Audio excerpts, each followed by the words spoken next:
You are listening to KYST 89.3 FM, The Bone. The Bone. Also heard on AM 1400, The Growler. The Growler. And you are watching us on South Tucson Local Access, channel number 22. Oh man. Why me? Go Bug!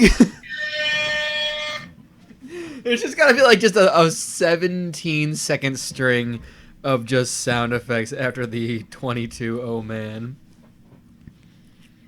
We're going full on morning shock jock radio. Yep, like it started out, I loved the oh man, and then it just got crazier, and I'm just like, you know what?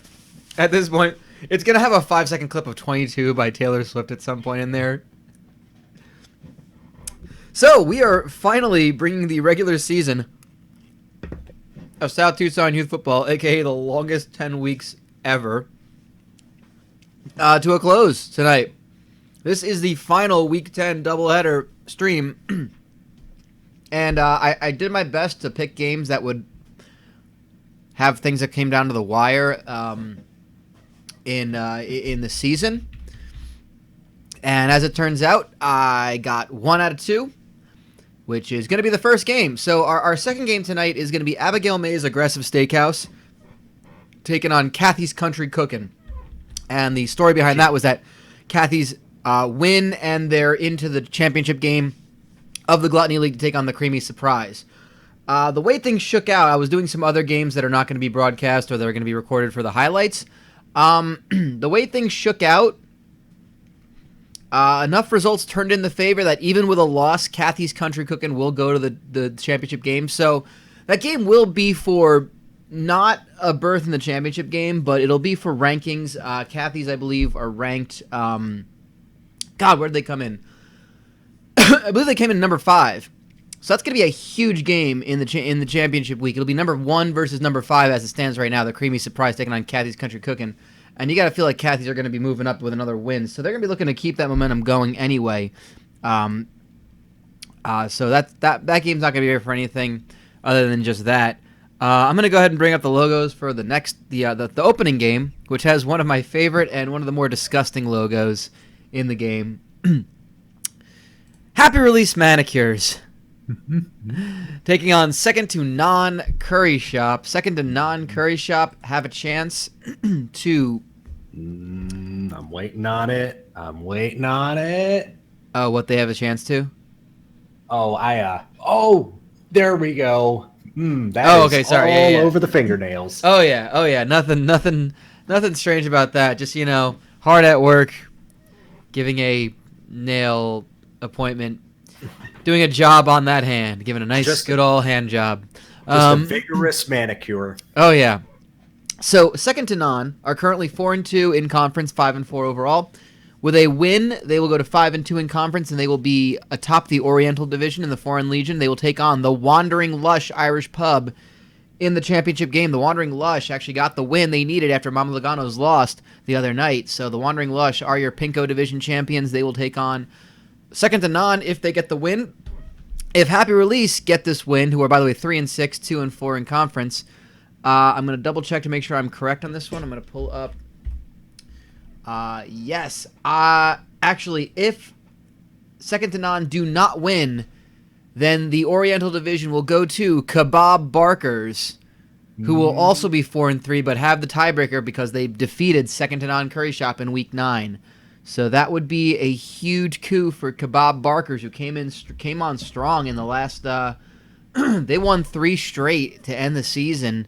Win over Happy Release in Week 8.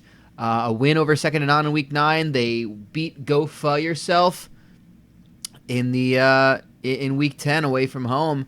And those were all close games, 7 points or less, each one decided. So.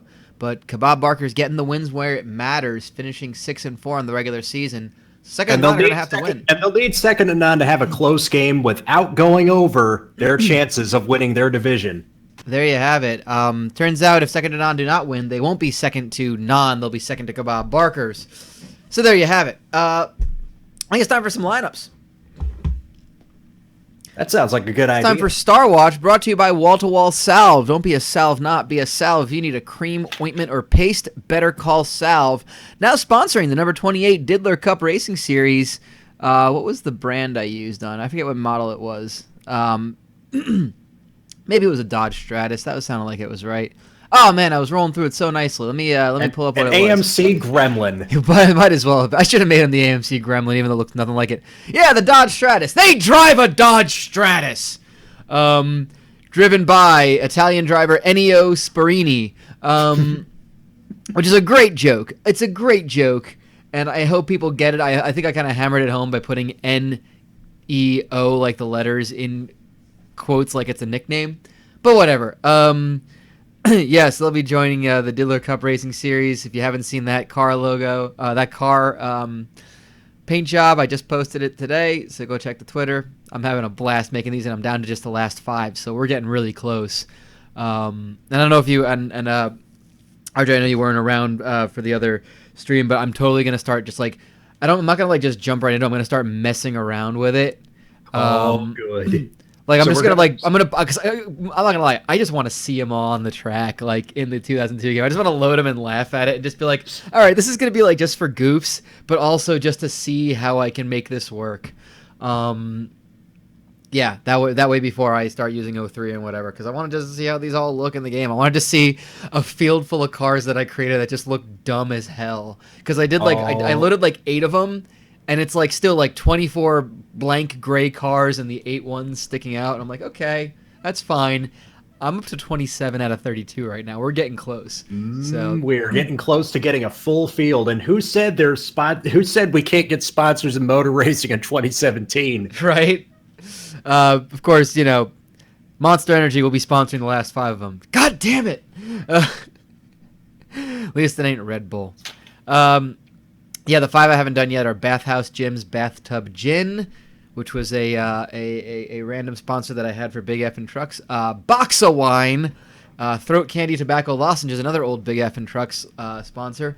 Ludger Beer Bombs, which if you joined if you joined me in Caveman for when Caveman did the Legend of Gunk on the dressage game, the trainer's name was Ludger Beerbaum, and I was like, the Ludger Beer Bomb sounds like the most European binge drinking thing ever, and I love it. And last is going to be the number 90 car, sponsored by, I'm not exactly sure what the business is. We'll figure it out sooner or later. Filthy Boys. The Filthy Boys. I guess that's the knockoff of the Nasty Boys, but they're the Filthy Boys. That sounds great. Yeah. Oh, car number 21. Yeah, the league, our completely legit online casino, www.legalbetforrealmoney.gov. They're the home of the FBI, the fun blackjack innovations.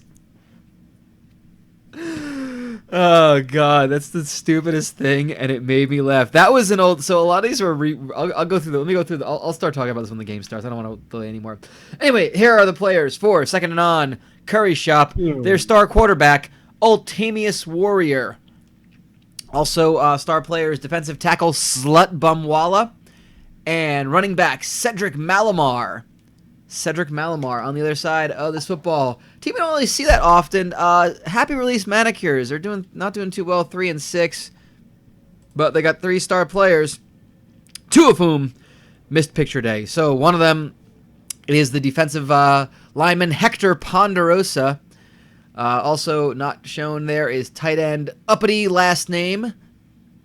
And that on the left there is their star wide receiver, Quasi Black. So there we go. I think it's time to go down to the Muni. What do you say? I think that sounds good. I think we're going to see Second and Naan take this one in a barn burner. All right, you got Second and Naan in the pick. You go ahead and tell in the chat who you guys have picked for this one. Let's go down to the Muni. And you are looking live in Municipal Field number 55 for the first half of our doubleheader tonight. Second and Naan Curry Shop playing host to Happy Release Manicures with everything on the line for Second and Naan. Win and you keep playing, basically, is how it works. The season will end if they lose. If they win, they will take the Oriental Division title, and they will go on to take on Kebab Barkers, the Wandering Lush Irish Pub in the vaunted Week 11 of championship games. Championship week indeed. A loss for second to Naan will mean that Kebab Barkers, who just come off a win over Go Fu Yourself, will be representing the Oriental Division in the championship game. And just to remember, y'all, these names for the divisions, we didn't come up with them. That's what they called it. We're just relaying them for the sake of posterity. You know, yeah, the best alternative they came up with was Legends and Leaders, and we just said that. They said no, let's go with the racist ones. We'd rather go with the racist ones.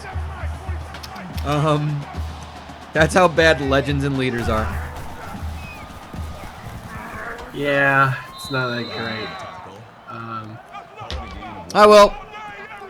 Are there like new weird division names for the NHL? Like there's like the Adams division or something. Oh like no, that's what they used to name them after like old like general managers and team owners. And those were now, great, even though they had no bearing. You could never tell who was in what. It was the Adams and Patrick, and it was and the Norris and the Smythe. The Smythe, yeah. Yeah, and they were part of the Wales and Campbell conferences, which I still to this day cannot remember which is which. Basically, the Prince of Wales Conference is that the East or the West? That became the East, and the Clarence Campbell Conference became the West. So I always remember the Patrick division was like the tri-state area and Washington. The Adams division was all like the North, like New England and the Canadian teams. Norris and Smythe, I always forget which was which, but I only knew Norris was the Midwest and Toronto for some reason, and the Midwestern Canada. I don't know. Yeah, the Smythe was all of your West Coast teams, your Californias, your Western Canadas. But it's not like they did much better, or like were completely like thorough, because there's a metropolitan division. Well, there was a whole set of them in between. This is a new one again. Are you wait? So hang on. Okay, so way back when there were only 24 teams, they had those four named ones: Adams, Patrick, Norris, and Smythe, and the conferences were called the Wales and Campbell. Then they went to East-West, and since they had more teams, they had 6 divisions now, and it was like Pacific, Central. You had the Pacific, the Central, the Northwest, and the West, and then in the East you had the Atlantic. No, I think you said you said 4 for the West. So I think you said one of them. The Southeast was one of them. I think the Central was one. Yeah, the Central. Yeah, the Central was in the West. And then they went back to 4 divisions each. And then they went back to 4 divisions, and now it's like the Metropolitan. Yeah, that's what I was gonna say. Yeah, but no, I wasn't sure. I wasn't sure if you were aware that they went to 6 between. That there was a step in between that they had for a long time. Oh, I don't know about that. All I know is what the fuck's a metropolitan division? It's a fucking pro sports league. Every place is a metropolitan there. It's marketable. But some places are more metropolitan than others. So what is this? The New York teams? That's it. It's the New York. It's the tri-states. It's your Philadelphias, your Pittsburgh, your Columbus for some reason. Oh, fuck off! Columbus is in the metropolitan. They don't have any other place to put Columbus, to be honest with you. Yeah, major. It's the same reason the other Eastern Conference team is like all the Canadian and New England teams, and then the 2 Florida teams. Where it would make a lot more sense to put the Florida teams in the Metropolitan because that'd be less travel, but you know, marketing. Gotta love that fine New England traditional hockey market of Tampa, St. Petersburg. Yes. You know, I remember back in the day, there were 2 rivalries. There were 2 rivalries that I would stop. My family would stop everything to watch in hockey if it was not our team. It was Montreal and Quebec back in the day, and it was Tampa Bay and Toronto. Can't even. So stupid. You couldn't even fucking finish him out loud. Yeah, By the right. way, when will the NHL end? Yeah, 32nd franchise so that all divisions have 8 teams. Well, they first is Vegas 31 or is Vegas a new team? A team that's got moved. Vegas is number 31. Okay, so it'll probably be Seattle after that. It'll either be Seattle or it'll be Quebec City. By the way, touchdown, happy release. Yeah, for real. What the hell happened here? Would they? So if it's Quebec City, then obviously you got to move some of the some eastern team to the west. Yep. That's pretty much it. And Quebec already has an NHL caliber arena ready to go. They probably just the built old it one. last year. No, they built a brand new one right next to the old one. Damn. It's called the Centra Videotron. I Sounds like it's hope the thread is that we're Quebec. We love hockey so much. We'll just build this anyway. We'll play our own. We're hockey. gonna use it, yeah. Blackjack. And You know? hookers. You don't Who forget the cares? blackjack. They're just using it to host games for their junior hockey team. That's like awesome. I've seen some attendance figures for junior hockey. It's really good. Yeah, it's really good, especially when you have a friggin' 18,000 seat arena that's meant for NHL teams. Yeah. Well, I've seen some like the figures that were like, I want to say like Calgary when Calgary didn't have the Flames for a while. They created the Calgary Hitmen, which were of course owned by Bret the Hitman Hart. Yep. And I want to say like that their attendance annually was like 10,000 a game. I imagine all the junior leagues, like there are basically, for those unfamiliar, there are three junior leagues: the Ontario Hockey League, the Western Hockey League, and the Quebec Major Junior Hockey League, that collectively are referred to as the Canadian Hockey League. I love that name. Which Stop. one? Major Junior? The Quebec Major Junior Hockey League. Because I believe there's the Major Senior as well, or there's just the Major. Oh my god! It's named that because it's to differentiate from like the adult league. Because I think am I correct? It's 16 to 20 is the age. I just like there's Major in front of it. Yeah, it's 16 to 20, which is the age, and it's basically like following AAA ball. Like, I imagine tickets are not that expensive, and there's just high quality. Yeah, you basically get your chance to see like potentially the next great NHL superstar, Pretty much. before they actually go pro. Pretty much, if you're trying to get to the NHL, you either go to college, or if you've developed your skills high level at an earlier age, you go into the junior leagues. Because that's how I was always told. It was like the ones who come out of college kind of got good a little later in life. The ones who like were really top level at an earlier age got it, and then came into the junior leagues. Exactly, and then of course Europe has like their own, Yes. like the way that they work is that they have their own junior teams affiliated with the senior club. And the best thing here is that the names of these teams are fantastic. Now I want to go ahead and acknowledge that Caveman has joined us. Hi, Caveman. Hey guys, how you doing? We are. This the skybox you got here? Oh, you are up. Oh my gosh, we have you in the. Are you in the chopper? Yeah, I'm in the chopper. Okay, I mean, if you'd rather be in the skybox, that's fine too. I don't care. Continuity, who needs it? Hey, just don't touch that 50 cal over there. Oh, hang on. I'm in the Goodyear Blump. We have a skybox in a chopper inside a Goodyear blimp. He's in And the we Goodyear spared no Blimp. I feel like a supervillain up here. This is impressive. This is great. Yeah, we were wondering what was flying overhead. There was like they were ready to call the National Guard. They were ready to call the National Guard for. They were ready to call the National Guard to South Tucson, but then they realized no, it's just the end of the season. They do this every year. So lucky you are in the blimp or the blump, excuse me. They can't call it by its formal name. Yes, yeah, we have to pay them money if we say it. So it's the Goodyear Blump. There you go, the Goodyear Blump. Is that related to Ledger beer bombs? It is the Goodyear Blump. I love the spelling now. Oh my god, that needs to be the name of a player whenever I remake some of these teams. The Goodyear Blump. Goodyear Blump. The Junior. Goodyear Very Blump. impressive. Yes. third blump. So again, I love the names of the teams in the Canadian Hockey League because either the name of the city is ridiculous sounding, or the nickname of the team is ridiculous sounding, or if you're lucky, Saskatchewan catch cans. yes, or both. The Saskatoon Blades might be who you're talking about, or the Shawinigan Cataracts. They are not a team named after an eye disease or condition. Apparently, a cataract is a waterfall. Northern Territory. I'd rather it be the eye injury or the eye disease or whatever ailment. Just because you get to say Shawinigan. That's serious shit right there. That pink eye is serious shit. Yep. They do have a. They've got. I should know. I can see it from a mile away, and I'm up in a goddamn blimp right now. You're in a blump. You're in a blump. Damn it. Excuse me. They had to fuel this thing with 5 canisters of Dollar Tree helium.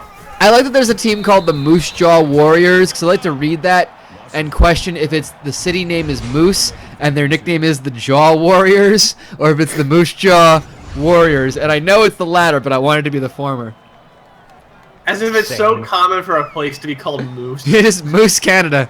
Yeah. It's like, they're the Jaw Warriors.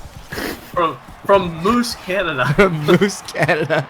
It's kind of like the Hokkaido Nippon Ham Fighters in Japan. They have moose morals. They do not fight ham. They do not oppose ham.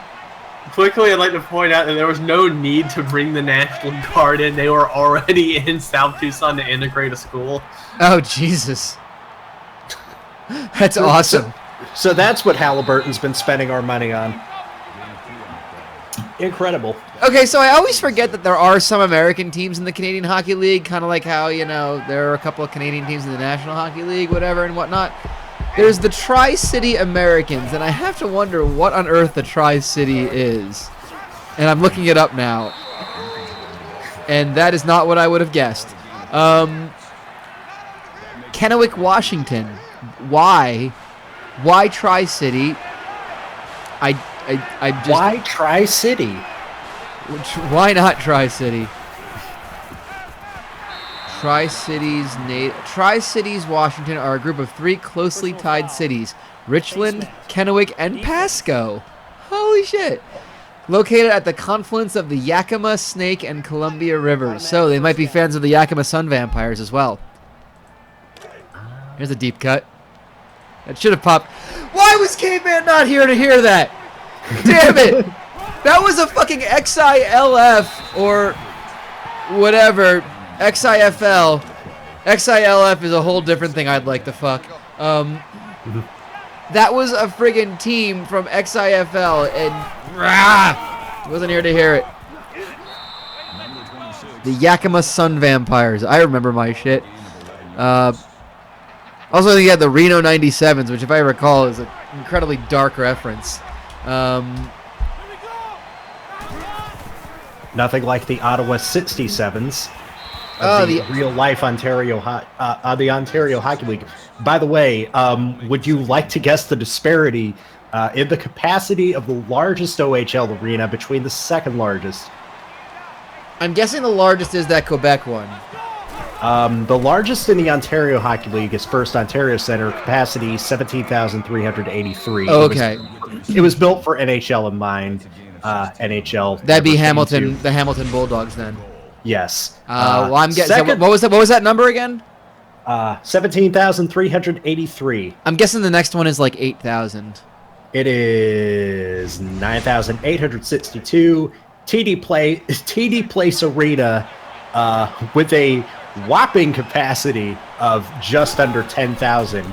And it was the Ottawa Senators' first NHL arena when they came back. Ottawa 67s, huh? Wow, another touchdown for Happy Release. And Kebab Barkers are ready to get the sparkling cider popping, because Second to Naan have not gotten anything going this entire game. They've just been finding uppity last name open, and they've Second to Naan's defense just haven't found a way to cover in this whole game. This has been a problem for Second to Naan, and they came in strong for things. I gotta be honest, Kebab Barker is the hot hand right now. The hot team is, as of right now, is going to be representing the Oriental Division, and it'll be a great showcase for their talents when they get to the showdown for the championship. They sure will. There you go. I like to think that the Ottawa 67s have a feud with the Oshawa Generals just by approximation of the names. I mean, that sounds reasonable.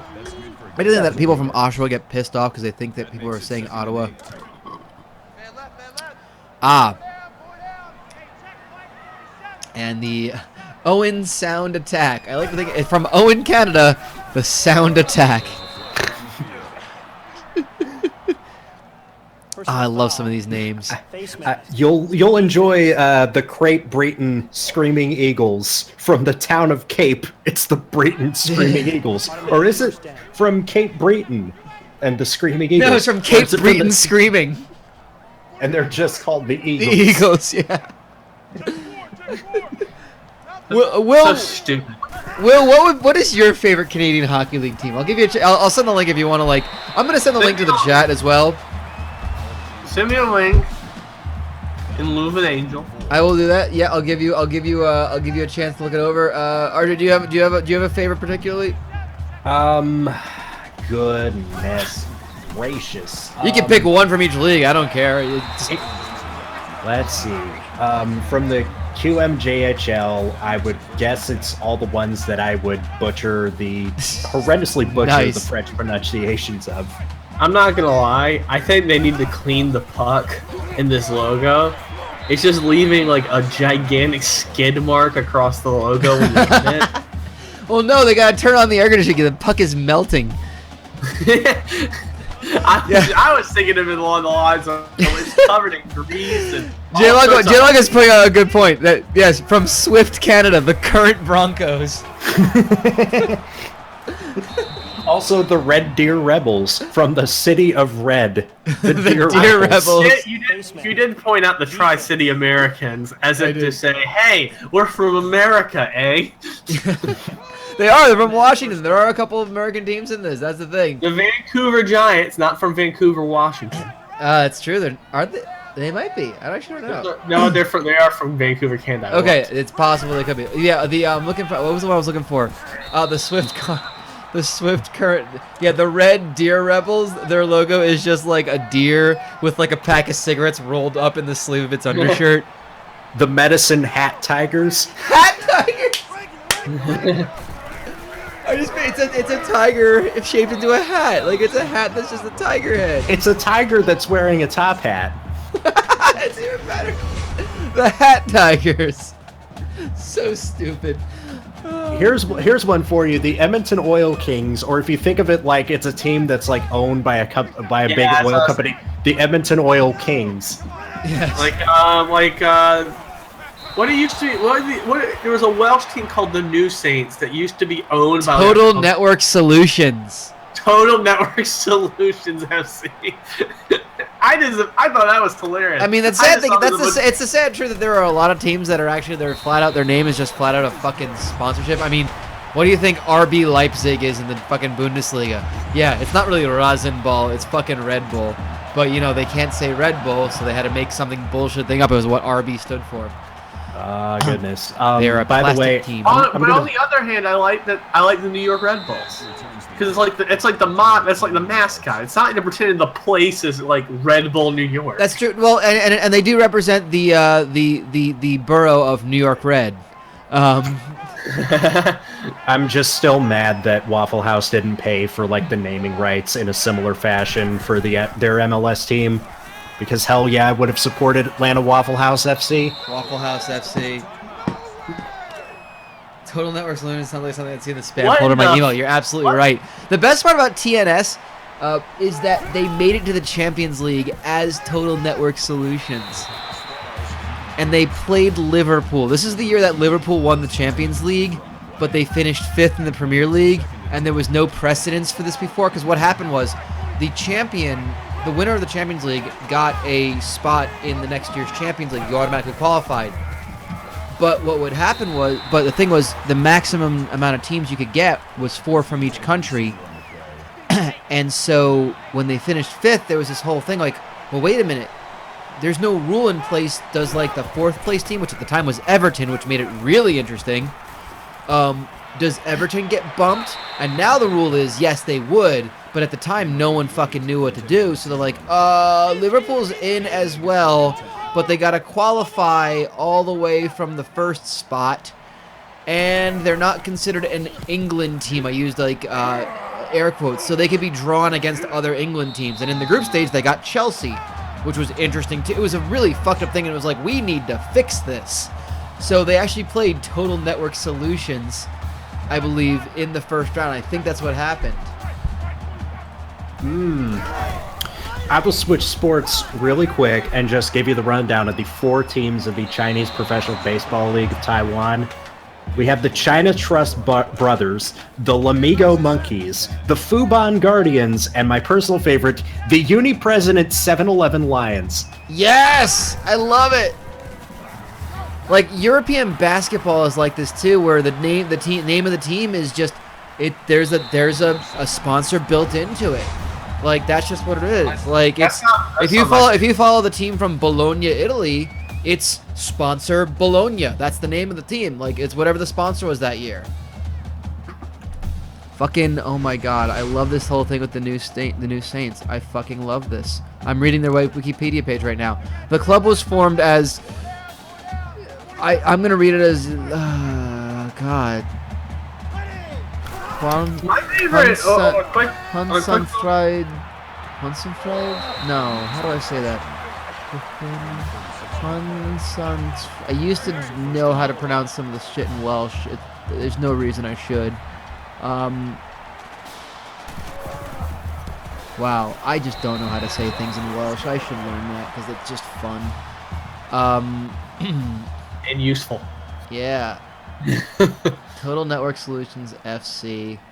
Then they merged with another team.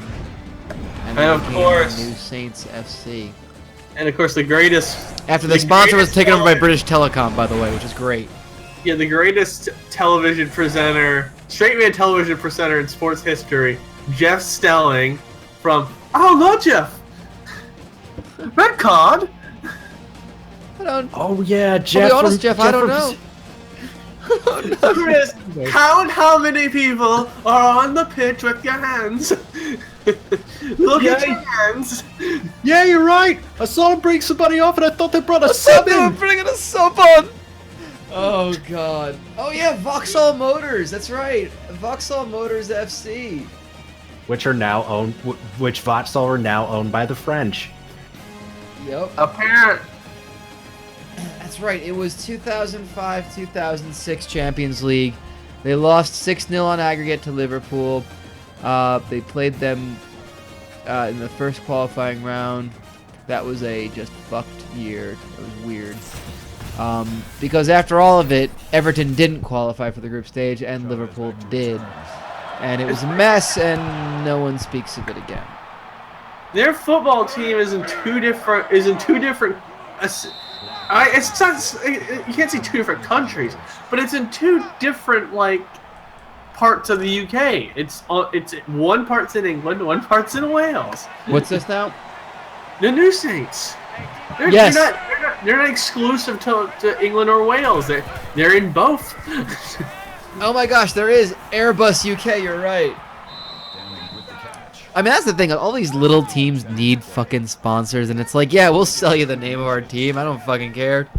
Can we just talk about how the darts champion of the United Kingdom is a grown 46-year-old man who spikes his hair at a brightly colored mohawk and walks out to Pitbull? Yes! Snakebite, right. What happened with him? Like, he won a thing? Yes, he finally won his first televised major tournament. Wow. I didn't realize that there was anything worth watching other than the World Championships these days. That's great. Oh, the UK Open is a blast because it's basically like the FA Cup of darts, where you have a whole bunch of, I guess, lower-ranked amateur hobbyist players that sometimes qualify, and sometimes they knock out 2-time PDC World Champions, the way that Paul Hogan knocked out Gary Anderson. God damn. What's the style they play in? They play legs? They play legs. Sets? Okay, so just legs, so not even sets. So it's a shorter game. It is a shorter game, but you had 128 people. Well, it would have been 128 if Van Gerwen didn't pull out due to a back problem. Ooh. Van Gerwen. Sounds like some kind of glory boy darts man. Well, it looks like Bucknell might be making it to the tournament, beating Lehigh. Any hot takes on the Patriot League, y'all? Nope. I was leaving that for you. Hey, that's your fault. Yeah. Also, I feel like I've been sleeping on Wake Forest, Virginia Tech because it's 90 to 95. And in a word, what the hell? Is that overtime, or are they still in regulation? No, they're playing in regulation. They're live, brother. They're live, pal. Well, it's shooting pretty well from the field. Deportivo Wanka. Oh, damn it. You're right. I remember that. I didn't get to say my piece on my favorite kind of like sports teams, because my favorite kind of sports teams are the ones in Europe where it's like a club and they have like 15 different sports and they're all named the same thing. Yeah, like it's sporting, and like the team name is really just like Sporting Club. It has like an SC or, you know, whatever. Like Fenerbahce, like the Turkish teams are like that. Galatasaray, Fenerbahce, Besiktas are all like different things. Like I think Bayern Munich has like a soccer team, a basketball team, a hockey team, a baseball team. They got like every team. Yep. And Real Madrid and Barcelona with basketball as well. Yeah, FC Barcelona also used to have their own NFL Europe team. They did. Yes, they did. They were the Barcelona Dragons, though, weren't they? Yeah.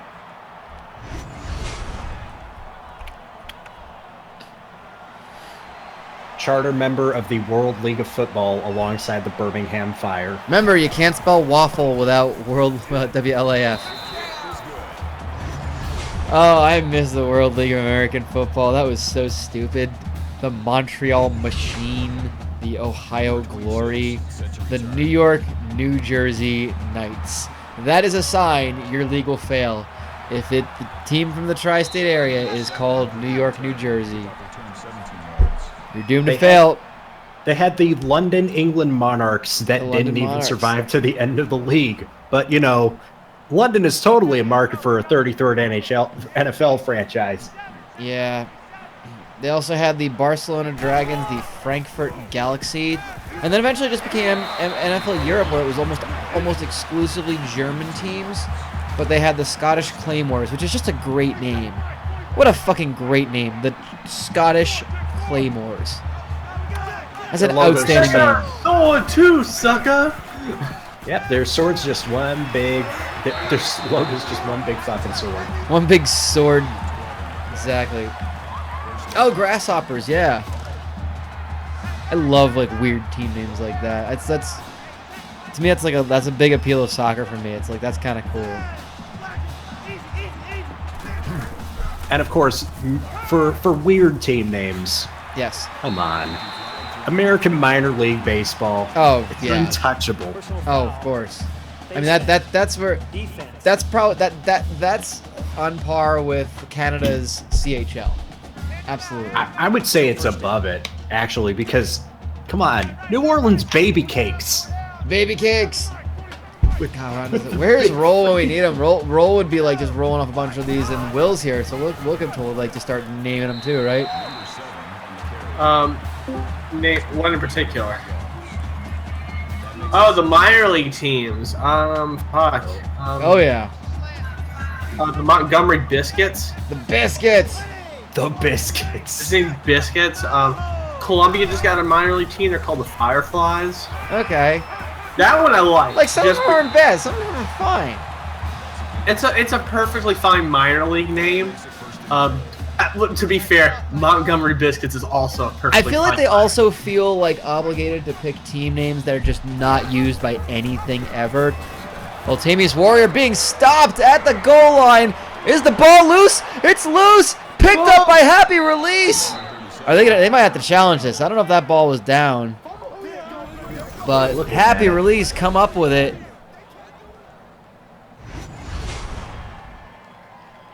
They are gonna review it. We're gonna see if Ultimius Warrior was down or not. Yeah, from my vantage point, looking at it in real time, I think Ultimius Warrior might have been down, but let's see what. Oh yeah, it looks like he looks down to me. That might be. Yeah, there is the elbow. We can't see from that angle if he's got the football, but I don't see it loose. Review of the play, the ruling on the field is reversed. It is reversed. I can't say Chattanooga Lookouts without putting on a Macho Man voice. Chattanooga Lookouts, yeah. And they get the touchdown, Cedric Malamar. The Montgomery Biscuits mascot has a butter stick for a tongue.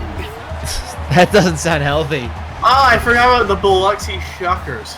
Oh, that's okay. That's okay. I wish I could forget about the Biloxi Shuckers. Biloxi Shuckers. It's a wonderful name. You Shuckers are gonna pay. Yeah.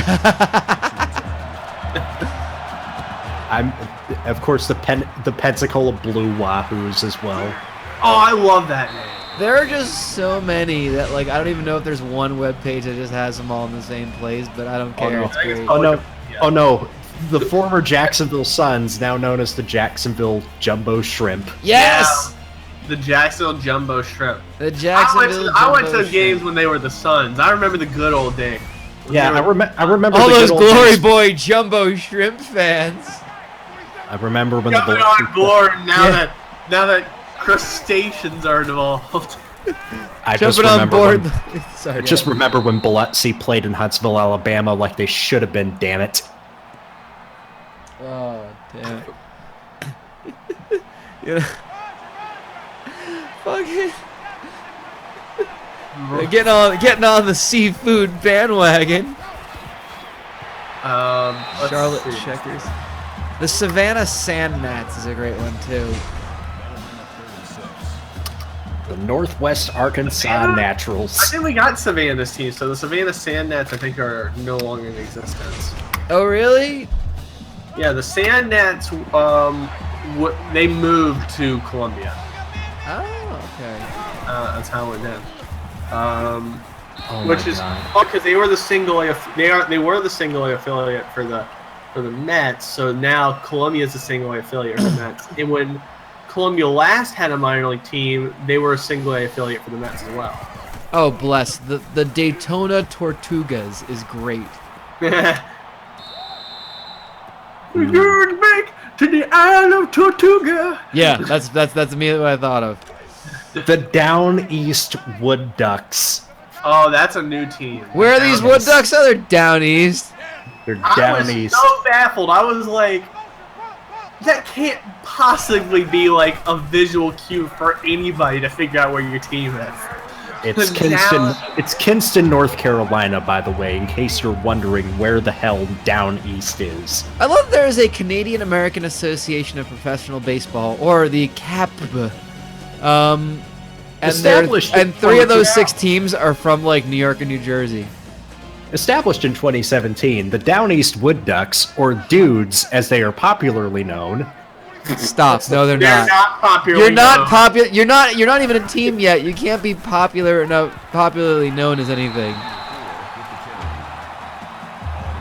I'm reading this almost verbatim from the Wiki page. You're popularly known as that thing we can do on weeknights now.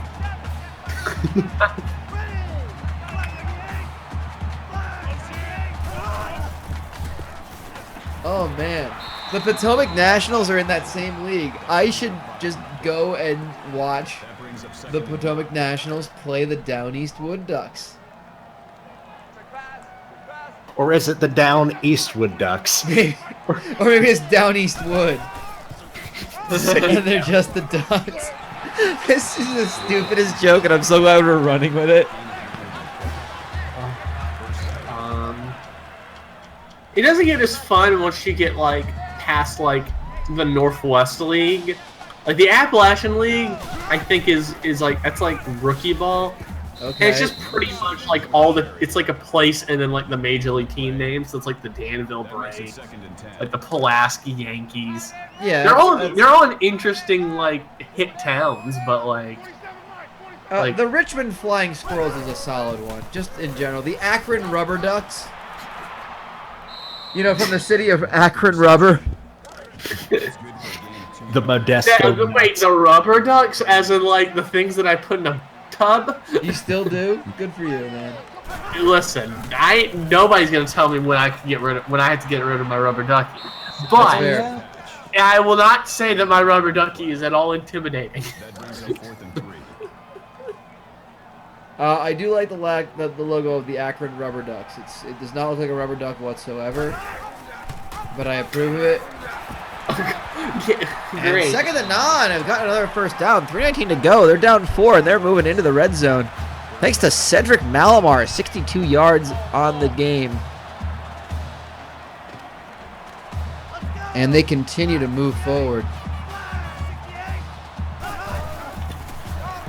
Let's get That's Matt Gay, the backup running back. 5 yards, 2nd and 5. Matt. He gets beat up at school. There's a team called the Charlotte Stone Crabs. Yes. Guess which state they play in? It's not North Carolina. It's Florida, as in Port Charlotte, Florida. That's not confusing at all. Absolutely not. I mean, at least you know they'd be from Port Charlotte Stone, I would expect. Also, the Florida Fire Frogs.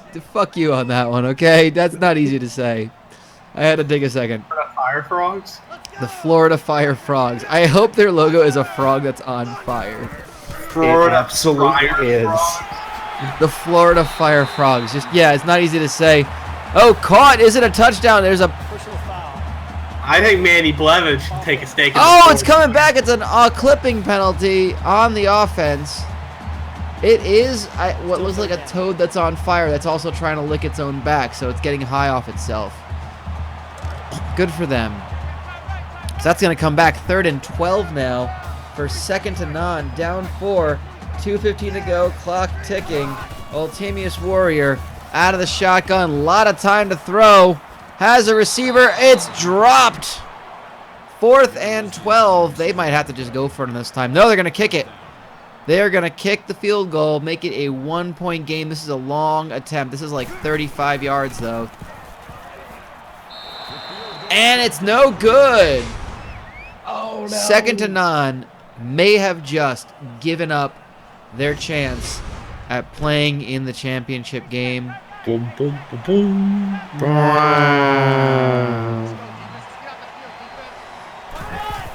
That was oddly in harmony. I like it. And, oh, well, they could just force a 3-and-out here for Happy Release, who are up by 4 points, 17-13. Well, the trouble is that kick just barely had the leg, but it did not have the accuracy one damn bit. No, that's just outside of these kids' range. So you're not. It was a bit of a stretch, but nonetheless, it's something you got to maybe it's better to just try to go for it. Go for the end zone one more time. It's 3rd and 10 right now. 1:52 to go. All 3 timeouts for both teams. That's a catch. That's a first down. Quasi-black 18 yards. And 2nd to Naan burned their first timeout. They were so close to forcing a punt.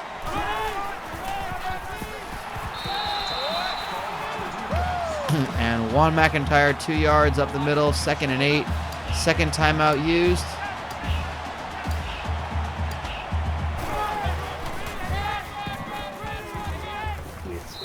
And that's going to be a first down and a final timeout. 2nd and Naan. Effectively beaten. About that field goal attempt. Coach? Yep, coach. You made the decision to kick a field goal that you knew your kicker wasn't going to make. And could have gone for a game-winning touchdown. We did. We got good kids. Can't kick worth a lick, but we got good kids. Good kids. I couldn't kick a football off the broadside of a barn door, but they're good kids. And Sterling Caldwell coming in for Juan McIntyre, who came up a little gimpy there. I say I don't want to see an injury this late in the season, but it is the last game of the season. Can't hold anything back. And 2nd and Naan Curry Shop have found that to be the problem, as Happy Release Manicures continue to march down the field. But I think they'd be content to just let this clock run out right now. 3rd and 1. 24 seconds to go. Kneeling it will end the game.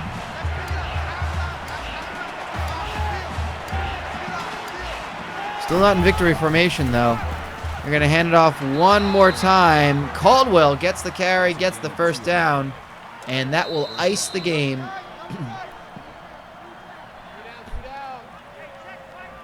The game is over. Second to Naan Curry Shop fall to Happy Release Manicures 17-13. They will end the season. Second to Naan will 5-5, 4-3 in conference. Happy Release Manicures 3-4 in conference, 4-6 on the year, and it will be Kebab Barkers. 6-4 overall, 4-3 in conference. That will take on the Wandering Lush in the championship game for the Foreign Legion. That will be, if I recall, that's first time for both teams make it into the championship game. I'm gonna take a look, see if either of them if they played in. Oh, that's the fun thing. They did not play in the regular season. This is a first-time matchup. This is not a rematch on the season between these two teams. So there you go. I'm gonna go ahead and get to our next game in just a moment. Looking at, I'm gonna take a look at some of the other, actually,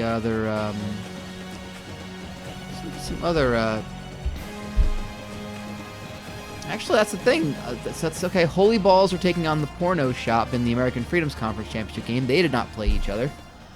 I wonder if Kathy's and the Creamy Surprise played each other. I don't think they did. Kathy's did not play the Creamy Surprise this year. This is all interesting. What about Taxes Roadhouse and Twin Towers, and then Buy a Dad and Bully Factory?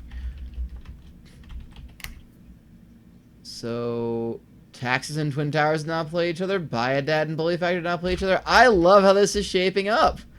This is pretty rad.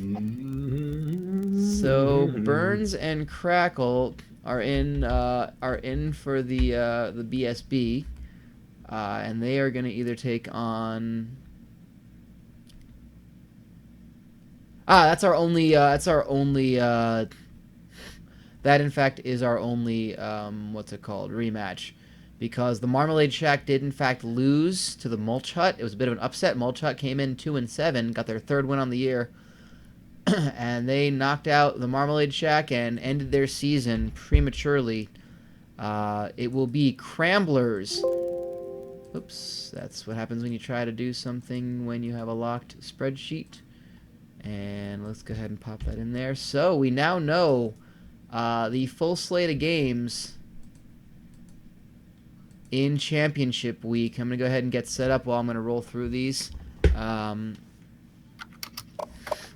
Our next game to conclude Week 10, Abigail Mays, Aggressive Steakhouse, taking on Kathy's Kountry Kookin. I'm going to take a look at something here. I don't think we have. Yeah, we don't.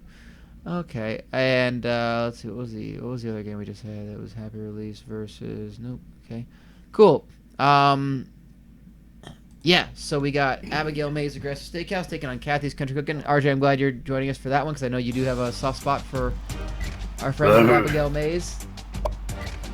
There's nothing soft about Abigail Mays' Aggressive Steakhouse's menu.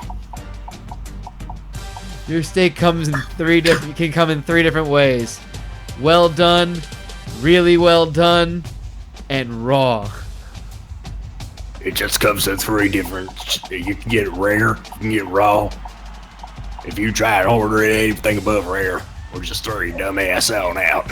Oh, really? They don't like their steaks well done with ketchup? Hell no. No, Okay. Wouldn't dream of it. At least they have a good taste in that. I wasn't sure the good people of South Tucson would be the kind of people who would eat their steaks well done. You goddamn kidding me? I don't know. It's the people of South Tucson. I'm not saying that. I like a nice medium rare, but I think that would be a little too much for. Abigail Mays have their new promotion of the walk the cow through a hot room promotion.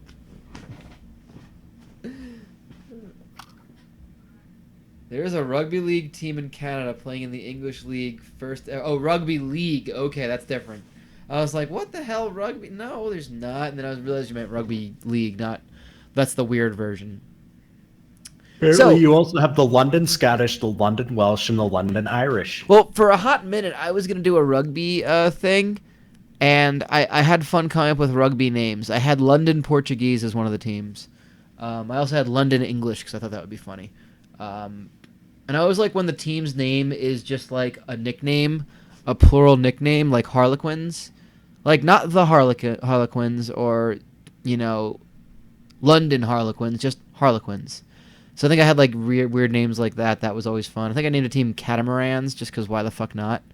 By the way, we found the greatest Monopoly parody ever made. Oh, God.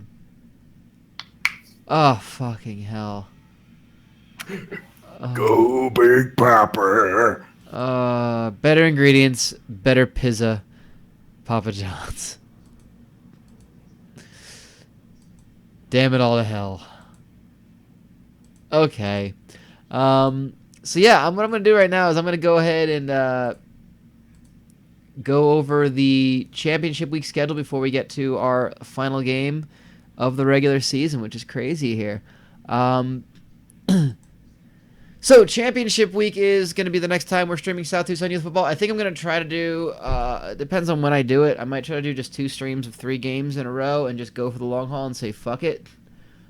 Here are the games you will see. I don't have sponsors lined up for any of these games. That will be changed soon. We have the American Freedom Conference Championship game. Holy Balls, 6-4, 5-2 in conference, taking on the Porno Shop with an identical record. In the Big Small Business Championship game, Burns and Crackle Mesothelioma Law Firm, who I think are currently ranked. They have not played their 10th game of the season. They have not played their Week 10 game yet. They are 6-3, 5-1 currently. Taking on Cramblers, House of Gags, and Actual Items, 5-5, 4-3 in conference. The Foreign Legion Championship game has now been decided. It's Kebab Barkers, 6-4, 4-3 in conference, taking on the Wandering Lush Irish Pub, 6-4, 5-2 in conference. The game that everyone is looking forward to is the Gluttony League Championship game. Kathy's Kountry Kookin, currently ranked 5th in all of South Tucson. They sit at 6-3, 4-2 in conference with this game to be played. Taking on the Creamy Surprise, the number 1 team in South Tucson, 8-1, 6-0 in conference. They still have to play their Week 10 game, but we'll be sure to have that for you. The Blue Collar Championship game, the BCC, has Taxes Roadhouse, the number 2 team in South Tucson, 8-1, 5-1 in conference, taking on Twin Towers Construction, 6-4, 6-1 in conference, and the CSC, the Child Services game, another one where both teams, if I recall, are ranked. 1-800-BUY-A-DAD, 7-2, 5-1 in conference, taking on Bully Factory Children's MMA, 6-3, 5-1 in conference. Both those teams have Week 10 games to play. You got to feel that a lot of these games are going to be almost play-in games for that field of 8. Now, for those listening, watching, whatever, who are not familiar with how this process goes, so basically we're just completing a 10-game season. Each conference, there are 6 conferences, has 10 teams split across 2 divisions of 5. The division winners are now playing off in their championship games. That does not necessarily mean that they get berths in the playoffs. After those championship games, the committee will all vote. We will vote on our top 10, our final top 10 of the regular season. What will happen is 1 through 8 of those will be pitted up against one another in a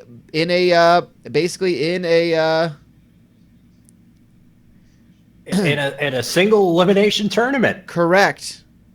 In a single elimination tournament. So 1 versus 8, 4 versus 5, 3 versus 6, 2 versus 7.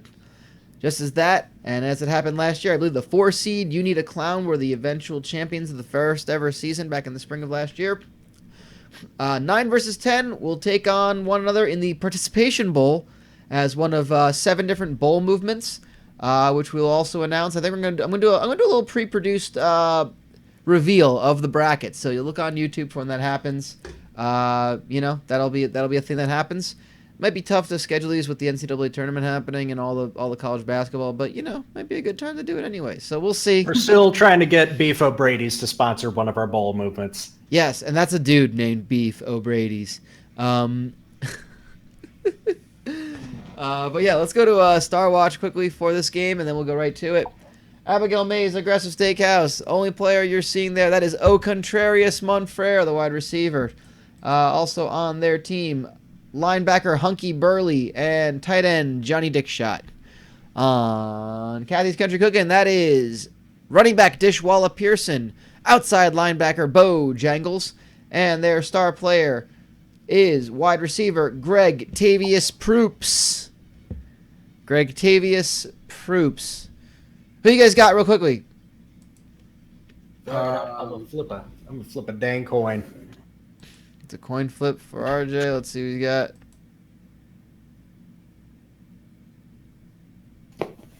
It is lost in the seat. I'm going with Kathy's Country Cooking.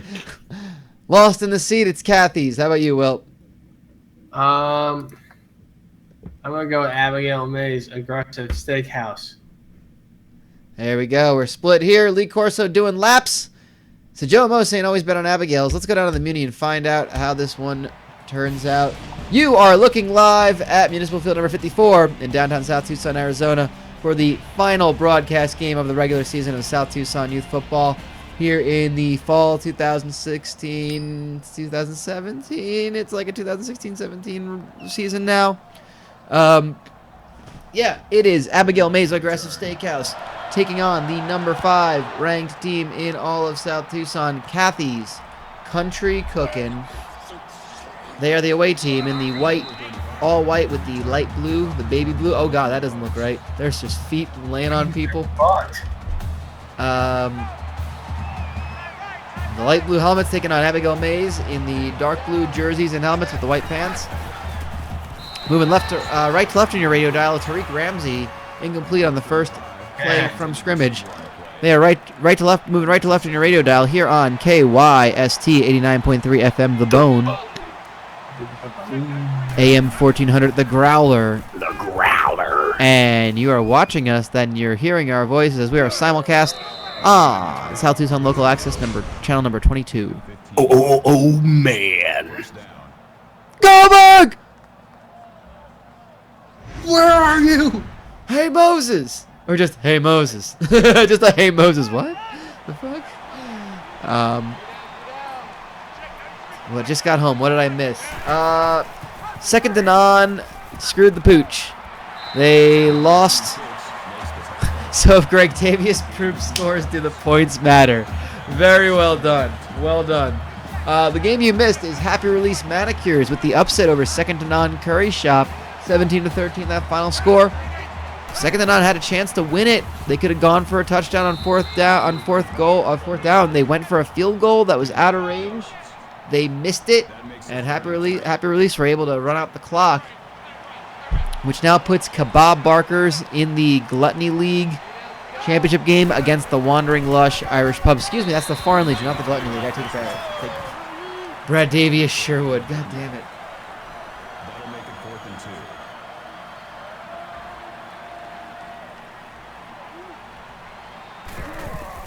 2. Just think, Brad Davies Sherwood is just about a couple months away from coming off his academic probation. Oh, god damn it, yeah. Apparently, there is such a thing as an H letter grade in the South Tucson school systems. Al the Madman, Channel 22, WYME. That's good. I like that a lot. It would work even better if we were on the East Coast, where our call signals start with W. That's why I had to stop doing WIRM the Worm.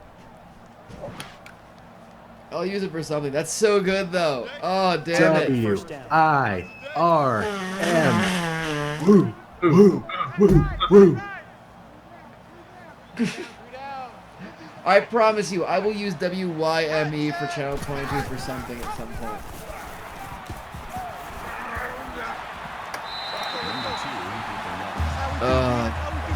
Also, if you haven't checked out already, the Week 9 highlights for our parody of like the Motor Racing Network for Diddler Cup. Why not?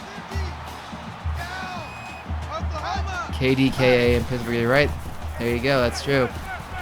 Yeah, but Pittsburgh's just weird. Yeah, you're not wrong. You don't have to explain that. Just they are weird. That makes it 2nd and 10. Just ask somebody from Pittsburgh if they'd be willing to worse your card. Or if French fries belong on a sandwich or next to a sandwich where they stay crispy. That brings up 3rd and 12.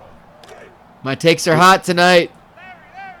And so are these hot Wendy's fries, which I will now dunk into this Wendy's Frosty. I don't understand that either. I'm not gonna lie. I don't understand that either. I'll be honest, I don't either. But here we are.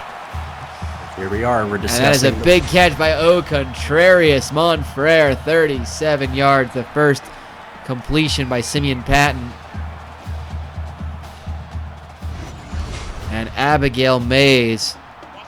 It looks like Abigail Mays had an injured player who will be back soon with a strained forearm, it looks like. I don't know who that was. Not one of the funny names. The only reason he strained his forearm is because he's too busy beating off in his grandmama's upstairs basement bedroom. Does that have anything to do with the, Wait, WYME is actually in Florida, which is like South Tucson East. I mean, South Tucson is kind of like Florida anyway.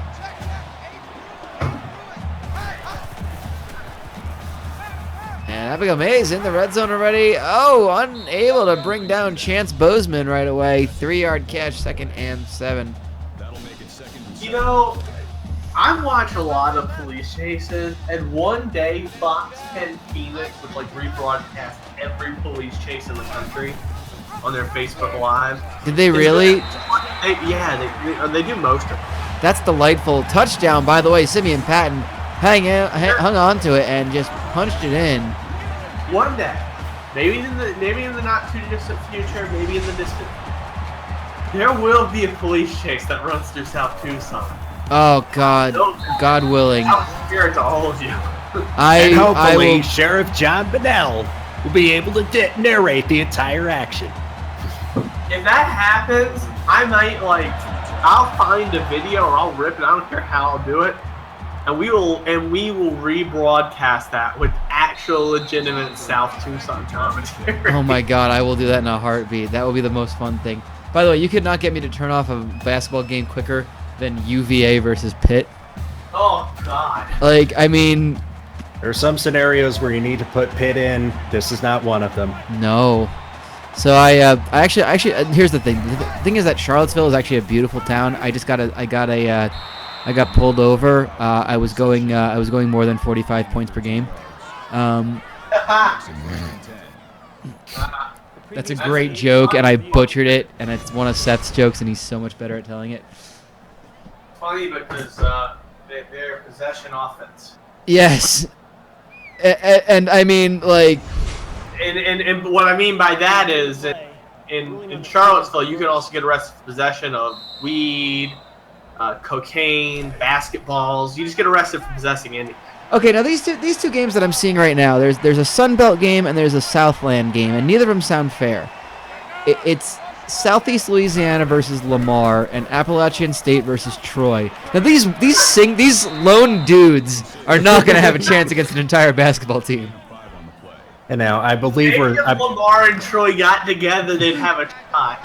Lamar and Troy would have the best fucking, like, I'm not gonna lie, they'd have like a hip hop station morning show.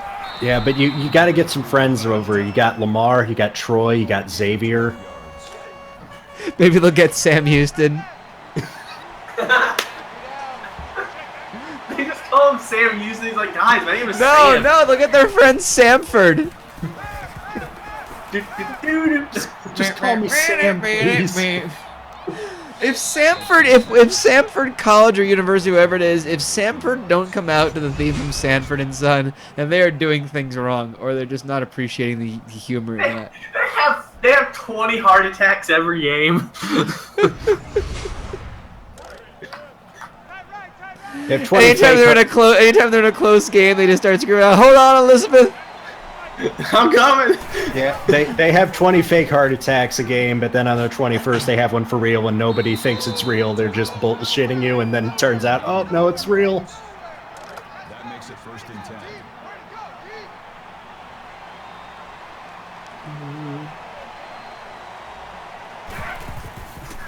Every player is tested positive for Ripple. I love that.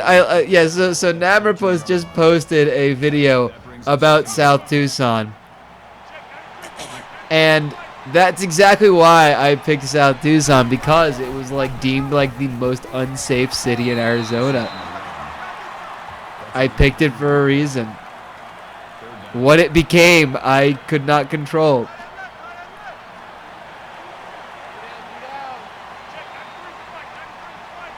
I've made it a point that if I ever find myself in Tucson, I'm going to find my way to South Tucson and take a photo by the fucking like welcome sign, because I have to. I almost feel like I need to do this in my life. Then you get in the car and you run. I tell the Uber, don't go. I'll just leave the car running. Just leave the car running. That reminds me, on my trips to and from Chattanooga, from my old hometown of Florence, Alabama, I always think of it to stop in the town of Hollywood, Alabama, city of origin of former professional wrestler, the Human Tornado. Oh damn! And yes, Hollywood, Florida. I was saying, I feel like I should also be where Hollywood Bob Holly is from too. Nope. Kathy's tie it up. LaRue Atkins in the end zone for the touchdown. Nope. Human Tornado was from Hollywood, Alabama, and Hollywood, Alabama is a real city, and it's on my way in between homes. That's beautiful. And every time they're just like, no, there's no way. Hollywood, Alabama, that's ridiculous. I'm just like, no, dude, it's real. I can take a picture to prove it. Makes you want to just go there and kick someone in the nuts and but watch it you have not to do work. it holding today's newspaper. I'm telling them it's real. You have to hold up a sticky note with like a timestamp on it. Yeah. You need to take a picture with your Twitter handle on a piece of paper. Ugh. Take a picture with their Twitter handle and whatever. You laugh. How the fuck else would I know that it's the real Virgil? I mean, you're not wrong, I guess. You're not right, but you're also not wrong. The sticky note has your Twitter handle and the phrase "the Falcons blew a 25-point lead." Jesus Christ. Has that taken over the Warriors one now? I would say so, but then Paris Saint-Germain versus Barcelona happened today. I think there's something shady in that one. I think something incredibly shady happened in that game. So I have not seen that, but it's very convenient. I think you're just being the. When has FIFA ever been corrupt? Wouldn't dream of it. Wouldn't ever dream of it. I mean, when you're right, Will. Yeah, I know. Here's the welcome sign. Oh my God, I need to be near. There's barbed wire in the background of that welcome sign. I need to go to there. I need to. Look at how it's just so desolate. It's so bleak. It makes me kind of sad, but like I need to be there. I need to see that place.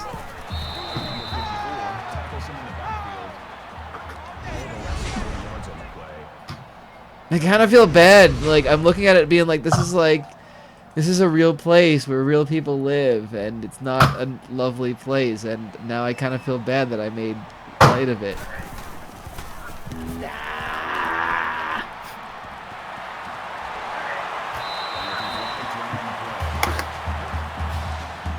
Personal foul. Not sure how I feel about this. Defense. Oh, well, fuck it. Come on. That's not like a prison or anything. That's just like a used car lot. Right, yeah, fuck it. Like, come on. Their barbed wire has to be viewed in context. For all you know, that could just be a free-range RV and cattle farm. You're not wrong. I think you're onto something. They just need to keep both the RVs and the cattle in. Jesus Christ. Oh, hell. Have you ever seen a wild RV roaming the streets? You'd be surprised. Jesus Christ, yeah. You know, I actually did think about it, and I don't know if you've seen the pictures of it, because I've been looking for pictures of it. I haven't seen them since Sweeney died. Of like how Claudio Castagnoli had like this customized van for going to indie wrestling shows. What? Oh yeah, he had this really nice, like, this is 2005. He had I this, feel really like that nice, would have been brought up at some point in some like crazy interview. I feel like I need to ask somebody about it, because I know I saw pictures of it. Either Claudio Castagnoli or somebody that Claudio Castagnoli was close with had this travel van, where like they modified it to like for it to have like bench seating, like, you know, I think there was like a table in there. So it was designed to basically like transport pretty multiple much people. A mobile living room. Oh, okay, that's more interesting. Oh, hey, Like, Slip. what- Why are you unsettled? Why are you unsettled by Kathy's, other than their logo, which is I clearly don't a know clan what- hood? It's just a restaurant. It's just a diner. It's a greasy spoon. It's a greasy spoon, good old fashioned hometown meat and three. The phrase "meat and three" will never not be hilarious. What is it now? Meat and three. What is that? It's free. It's a meat and three. You get your some meat. You get your 3 veggies. Most of them deep fried. Oh my Meats god. typically everything is. I fried. don't know how I've gone so long in my life not knowing that. That's amazing. I'm sorry that you've gone your whole life not knowing that you've ever been to a meat and three, because I bet you've been to at least one meat and three. I'm sure I have. You get your meat, which is you get your fried chicken, you get your baked chicken. At my local meat and three, you get like fried chicken, baked chicken, fried catfish, meatloaf, country fried steak. None of that Salisbury steak shit. No, fuck Salisbury steak. For real. Liver and onions. Fuck, what else? This is where they count like potatoes as a vegetable, don't they? Yes. Kinda, Now, yeah. now mac in and the cheese liver is a vegetable. in the liver and Mac and onions. cheese is a vegetable. In the, was li- that? in the liver and onions, do you count the onions as one of your 3? Oh no! Liver and onions is a meat. Also, like Brian's onto something. The meat and three, what they describe as vegetables is looser than what the Department of Education classifies vegetables as. Like they should say sides, but they're not going to, because I feel like the amount you get is not a sides. Keep in mind, the Department of Education for a long time classified pizza as a vegetable, Yes, they did. and ketchup as a vegetable at one point. You are correct on both accounts for this. That's And ridiculous. macaroni and It should be a cheese and fruit. mashed potatoes as vegetables is just as bad. So, but your vegetables are your sides. I normally like to get 2 legit vegetables and a mac and cheese, because I usually get fried chicken dark, which is your drumstick. No, that is your drumstick and thigh. Yep. Dark meat, of a chicken. White meat obviously would be your breast and wing. There was a place when I was in Charlottesville. It was not a meat and three type place. It was more of a served buffet kind of thing, like where it's Those are the best. and so you can go multiple. It was like it was kind of a little bit of like a touristy joint, but it was really good food, and it came well recommended by locals. I had a favorite place on the way back Automatic first from down. Jacksonville, between Jacksonville and Columbia. It was right off I-95, Nice. and you just drive it. It's like in the middle of fucking nowhere. It was one of those old tavern type places. Like I'm sure it was definitely like a place that was like the mess hall of some attraction in Charlottesville. Like we're not talking like Monticello levels of like history, but something of note I guess happened there. And there's a gift shop which tells you that you're kind of in a tourist trap, but the food was really good, and it wasn't like it was super expensive either. So I didn't go there and eat and feel like I got taken. I was like, I got a good ass meal. I paid a right amount for this good ass meal. I'm okay with it, you know. But it's always a little kitschy. Like they're all wearing like the weird old school like. It does say Kathy's steak on the lower there. God damn it. Yes, it does. And yeah, and it was definitely a meat and three. There was some fried chicken. There was some ribs. I was did some baked chicken. I did a buffet. It was like $12.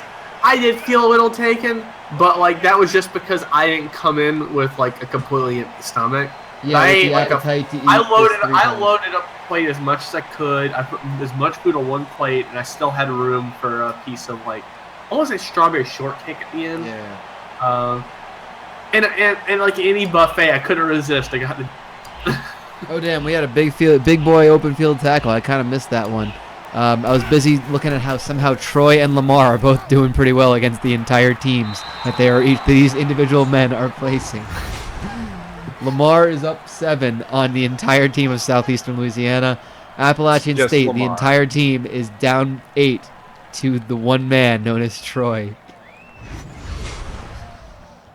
That would be alma mater of a recognized world heavyweight professional wrestling champion, Troy University. Thank you very much.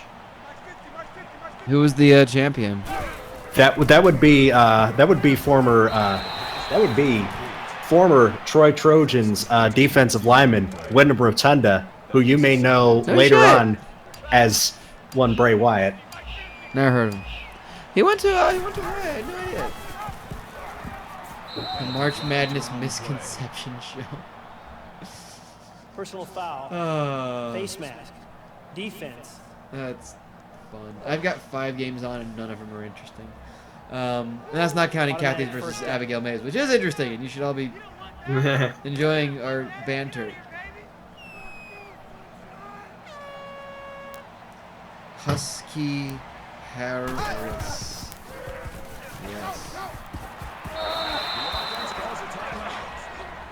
Husky Harris sounds like the type of person to inhabit a meat and 3 on a bi-weekly Yes. basis. Absolutely. Blue 19.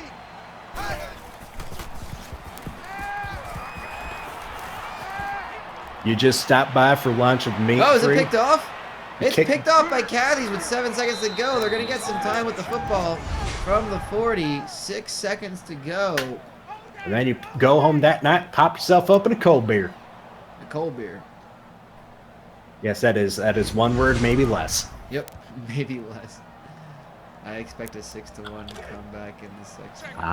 Timely. These are topical. How stupid.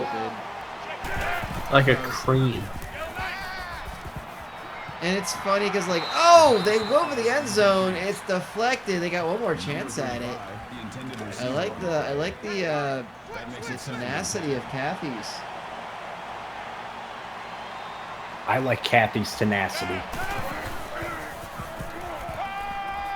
Going for it one more time.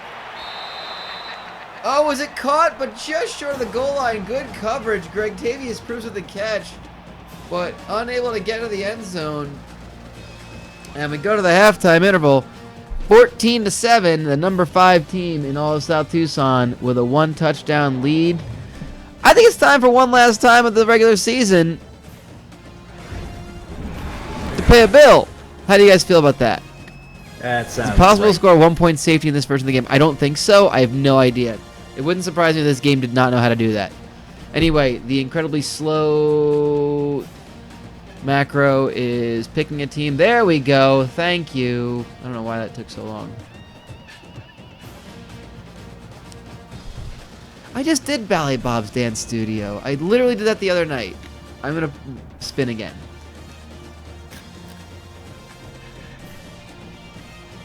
The Binging Texan Barbecue Buffet.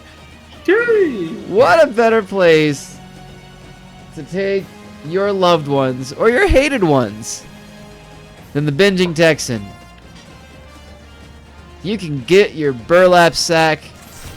In fact, if you got a favorite burlap sack, you can join the Binging Texan Binge Club. And you can, it's like a mug club when you go to a bar and you have a mug with a number on it that's your mug. And what you can do is you can get your numbered burlap sack. They don't wash it. Why would they wash it? It's a great gift for your brother. It's a great gift for your mother or father, your auntie, your uncle, your grandma, your grandpa. It's great for businesses. It's great for colleagues. It's great for ex-cons. Absolutely. And the thing is, it's kind of like a cast iron skillet. You never really wash a cast iron skillet. You just kind of wipe it and season it. And as you cook in it, it absorbs the flavor of what you've been cooking in it. Same as that. Your Binge Club burlap sack will take on the flavor of whatever slop you've shoveled into it. And if you join the elite membership of the Binge Club, you will get an actual non-plastic spork with which to shovel the gross food into your gaping, drooling maw. It's a non-plastic sport made of all cast iron by your folks at Lodge Skillets.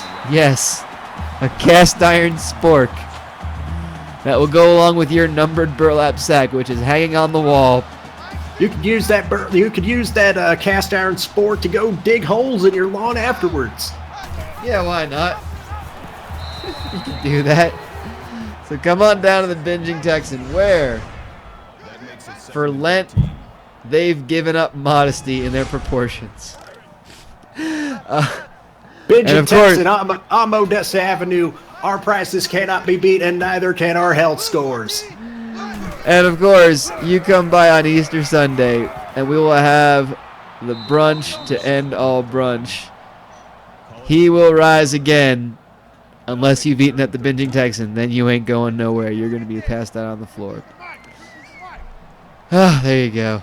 That's a good one.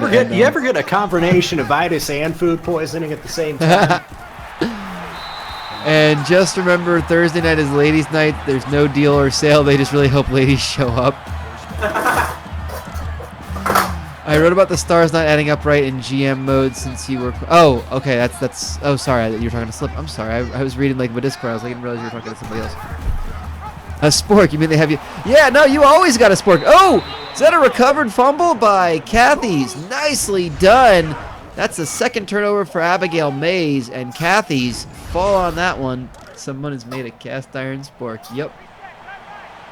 Now I know the delays. You guys are hearing the cast iron spork bit right now. This is great. Y'all, for like several months at a time, there was a craze around stainless steel tumblers to put your drinks in. This craze is now plateaued and is now on the decline due to oversaturation, but this was a thing. So yes, a cast iron spork is within the realm of possibility. Yeah, why wouldn't it be, you know? That's a dumb idea. Why wouldn't it be? Personal foul. Face mask. Defense. Someone didn't reduce the fat enough. Reducing the fat is not a thing that's done at the Binging Texan. Draining the meat before you serve is just another way to say, I'm going to take the flavor out because I have no taste. You want that meat to get dry? That meat will never... That meat is ever moist. That's a word I gotta start using. That's gonna be like a branded word of the Binging Texan. Ever moist. They don't like... Binging Texan look really serious about that topic. Oh my god, it's got the trademark sign. Like if you ask for a balsamic reduction on their salad, they'll say no. We only put balsamic addition. Yeah, they don't reduce shit. We don't reduce shit. We only add. We'll have a balsamic dish, and hell, we'll dump a whole bottle of balsamic vinaigrette on your steak if you want to.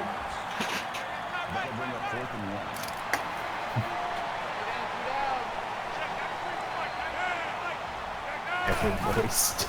That's a sponsor for the Dipper Cup. That's good for a gain of 1 yard. First down.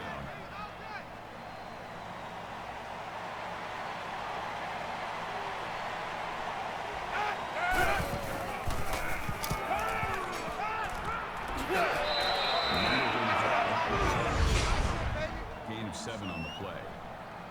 That'll bring up second and 3. Right now, this game's getting good.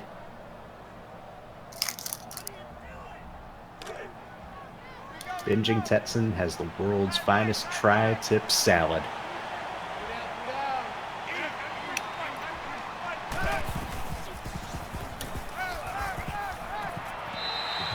Tri-tip beef, pork, and somehow even salmon. Because sure, why not? Third down.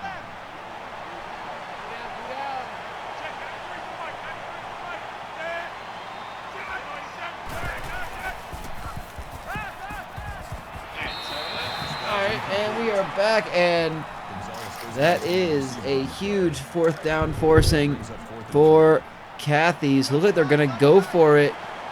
They are not going to make the mistake that second to Naan made. They just need 3 yards. They hand it off. He's brought down in the backfield. They went for it. They turn it over.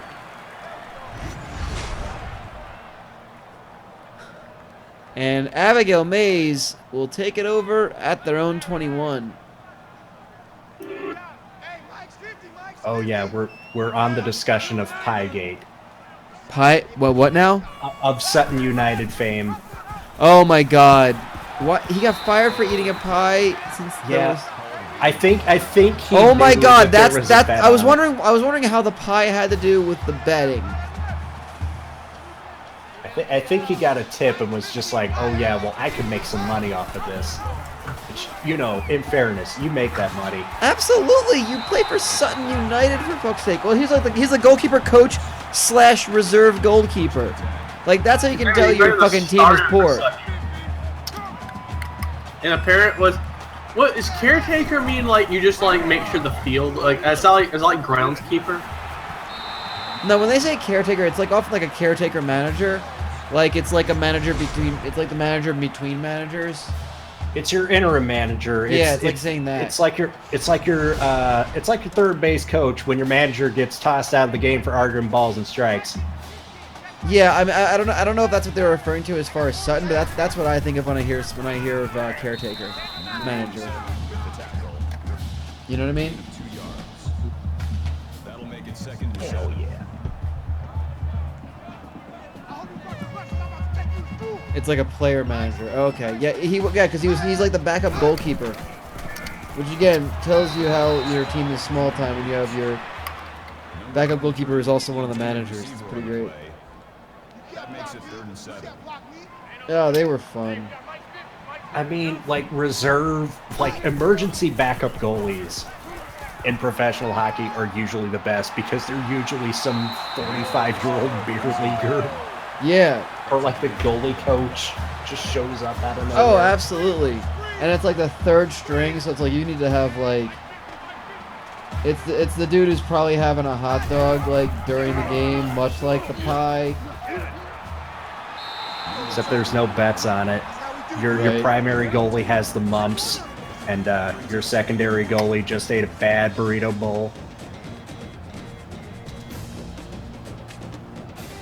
Yep. Oh my God, I was gonna make a Mighty Ducks reference. I can't remember what team got the mumps and they were out for the season. Anyway. Why are the mumps now suddenly a thing? Oh, sorry, it was the measles. Team got the measles. Team got the measles and they were out for the season. Yeah, because several teams have also gotten the mumps lately in like the last couple of years. Even mumps. Sidney Crosby had it once. Mumsford and Son. The right side of his face looks so swollen. Might I post a link? If you're able to, I would say try. It shouldn't like. That brings up 2nd and goal. Two French dudes. Xavier is tied with DePaul. Norton is in at quarterback. DePaul. These jokes are so stupid and I love them. Oh no, they're great.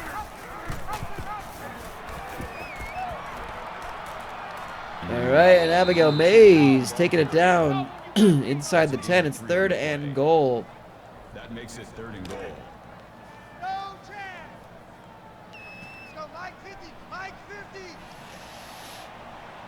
They have a chance to tie it up against the number 5 team with 4 minutes left to go. A lot of time to throw.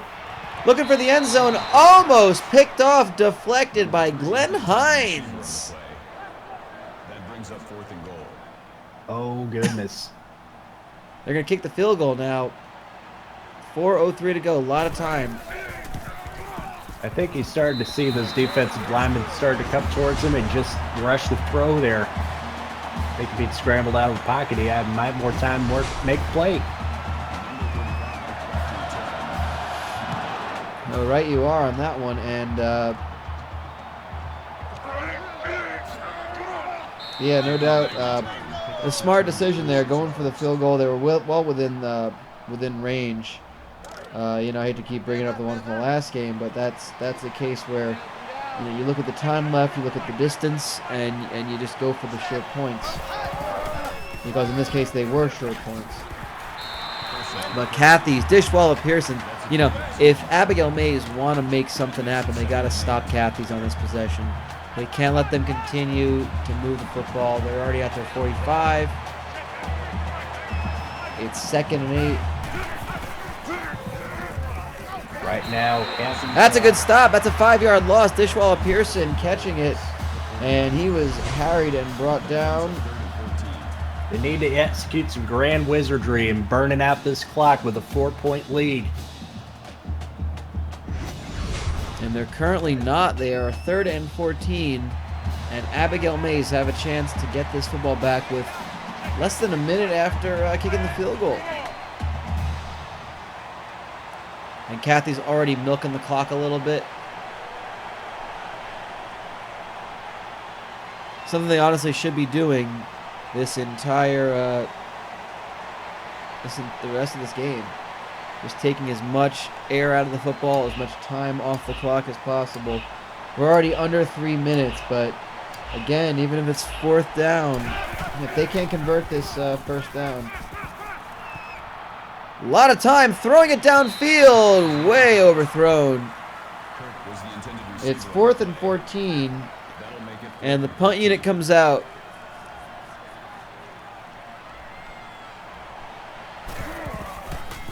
So Abigail Mays are going to get this football with 2:45 and counting down. They take it off the bounce, and they take it back to their own 42 by Triple X Kilpatrick.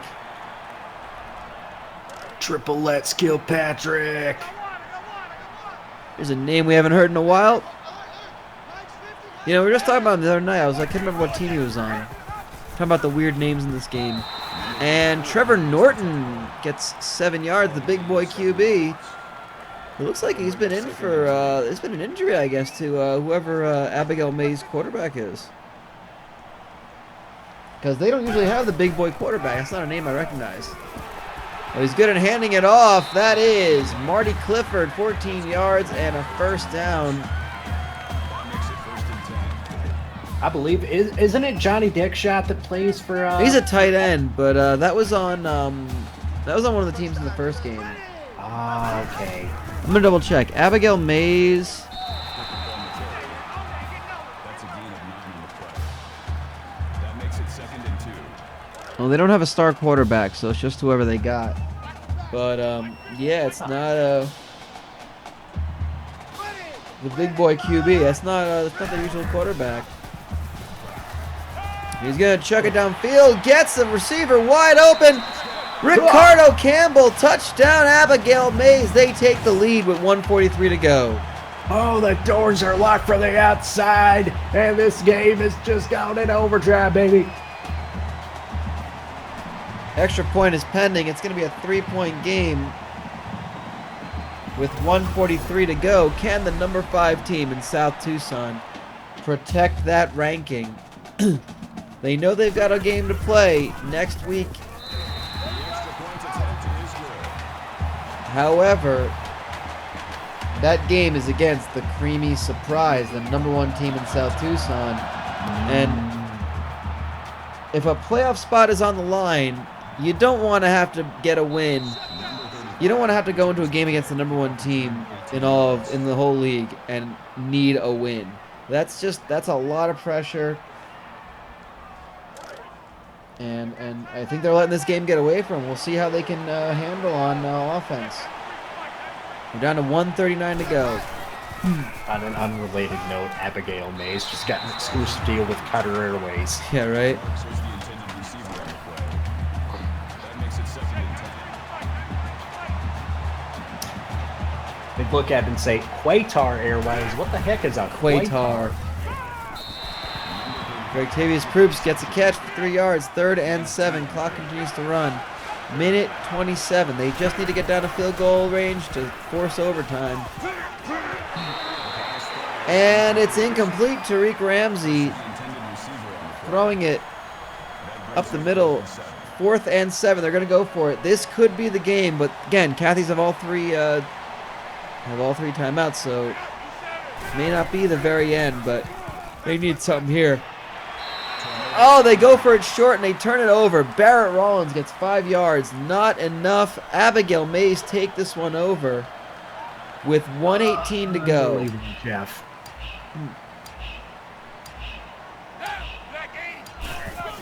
We are seeing teams just... Well, that's a big stop. Freddie Holt, 3 yards. He gets flattened. And Kathy's take their first time out.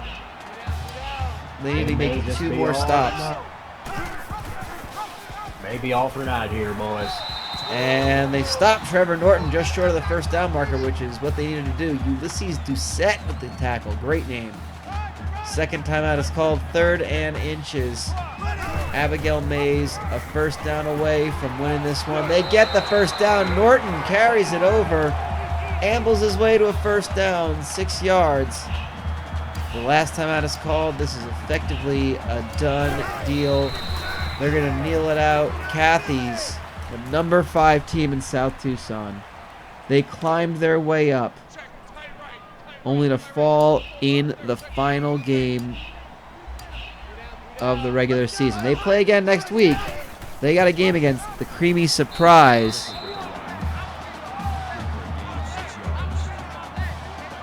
But man, they made it into the standing, into the rankings at number 9 going into week 9. They won and moved up to number 5. Got to see where they fall.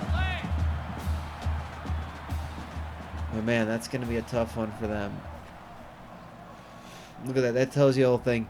That's the look what you did, you little jerk, for all Contreras. Moved fair, 38 yards. The rest of the team, 207. Nonetheless, that is it. The final game, the final score of this game, the final game of the regular season, South Tucson Youth Football. 17-14, Abigail Mays aggressive Steakhouse. They improve to 5-5, 3-4 in conference. Kathy's Kountry Kookin dropped to 6-4, and 4-3 in conference. That's gonna be it from us. Anyone else have anything they want to add to this one?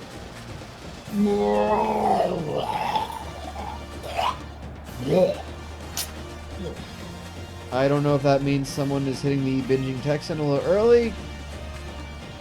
Oh boy, might be time to get the burlap sack out tonight, boys. Have them take it off the wall. You remember the binge club?